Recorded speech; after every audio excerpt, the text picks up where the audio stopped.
Tá, nós fizemos essa questão 5, tá? Ficou na página de baixo, mas está aqui. Essas são as respostas, tá? Então, por exemplo, que eu falei para você, ó, clorofórmio, 50 está aqui no meio, então clorofórmio 50 está no líquido. 50 está maior do que a temperatura de fusão e menor do que a de ebulição. Então, aqui é líquido. Então, eu vou botar aqui as respostas, tá? Você pausa, se você quiser, veja lá no seu livro, mas é bem tranquilo isso aí, tá? A questão 6 diz assim: os béqueres 1 e 2, que contêm volumes diferentes de água pura, são aquecidos por fontes de calor idênticas. A.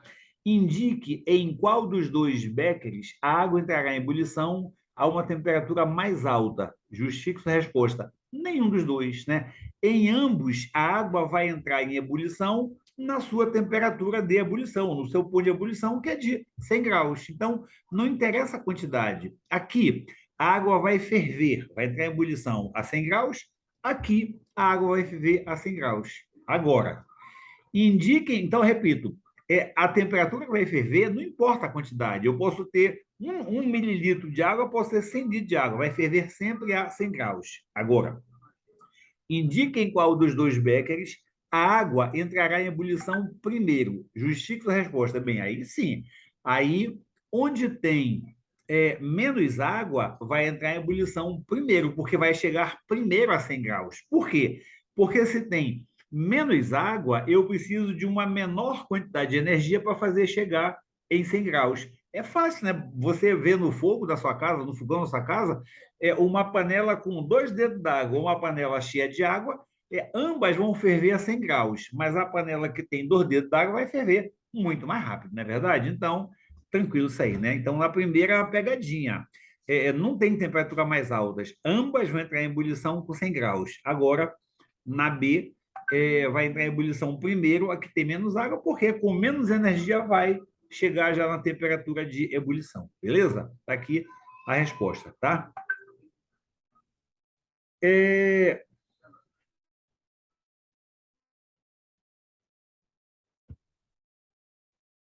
a questão 7.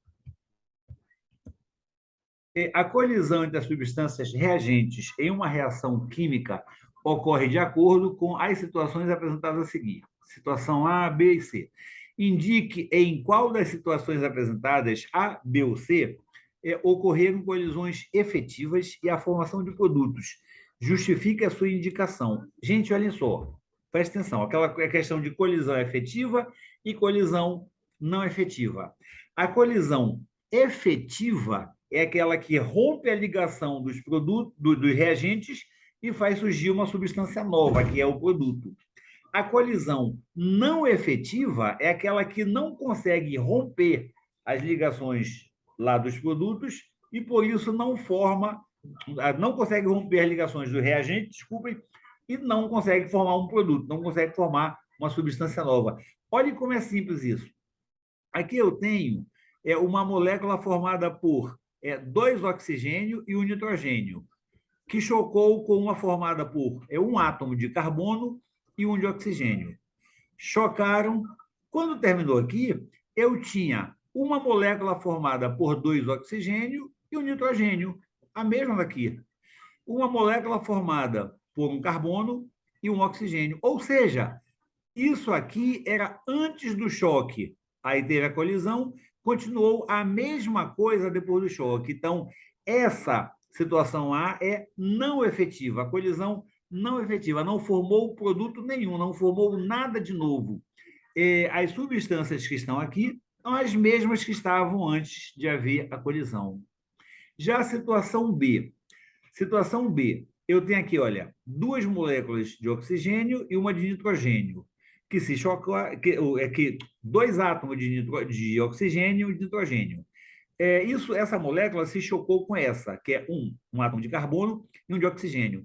Depois do choque, está aqui o choque, eu fiquei aqui uma molécula de nitrogênio com uma de oxigênio. Opa, aqui mudou, né? Porque eu tinha 2 oxigênios e um nitrogênio. Mudou. Aqui eu tenho agora só oxigênio e um nitrogênio. E aqui eu tinha um carbono e um oxigênio. Eu fiquei com um carbono e 2 oxigênios. Então, nessa situação B, modificou as substâncias, os reagentes que estavam aqui formaram substâncias novas, não é verdade? Então, essa foi uma colisão efetiva, ou seja, os reagentes se juntaram, colidiram e formaram um produto, uma substância nova. Tá? Então, B é a situação em que a colisão foi efetiva. Na C, olha lá, na C, eu tenho 2 oxigênio e o nitrogênio antes. Depois do choque, vai ficar 2 oxigênio e o nitrogênio. Não mudou nada. Eu tenho aqui um carbono e um oxigênio. Depois da colisão, um carbono e um oxigênio. Então, nessa situação aqui também não mudou absolutamente nada. Portanto, colisão não efetiva. Tá? Resumo da história: a única colisão efetiva foi a da situação B. Houve rompimento de ligações químicas e a formação de novas substâncias, os produtos. Tá? 8. Explique a razão de um processo de derreter o gelo não ser um exemplo de fenômeno químico. Porque quando o gelo derrete, não altera a substância, não altera a estrutura da matéria. Era água e vai continuar a ser água. Vai mudar apenas o estado, que era o estado sólido, vai passar para o estado líquido, porque as moléculas ficam mais agitadas, mas continua a ser água. Vejam, isso vale para qualquer substância que mude de estado. A própria água, se fosse da água para o vapor, também seria um fenômeno físico e não químico. Por quê? Porque não está alterando a substância, não muda a matéria, continua a ser água. Tá? Então, qualquer substância, se muda de estado, apenas muda de estado, é um fenômeno físico, porque a substância em si não se altera. Ok? Questão 9. Complete o quadro com as seguintes temperaturas em graus Celsius: 110, 90, 40 e 20. Olha lá, aqui a substância A é sólida a temperatura de 30. Então, ela é 30. Então, o ponto de fusão dela é 40. Por quê? Olha lá.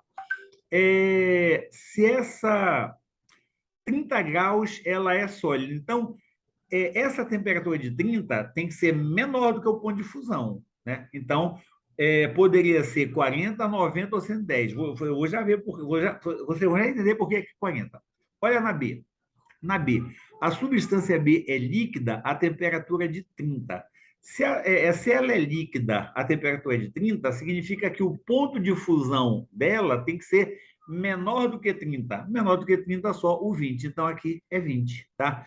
É a temperatura B, aqui o ponto de fusão é 20. Quando ela está em 30, já está como líquida.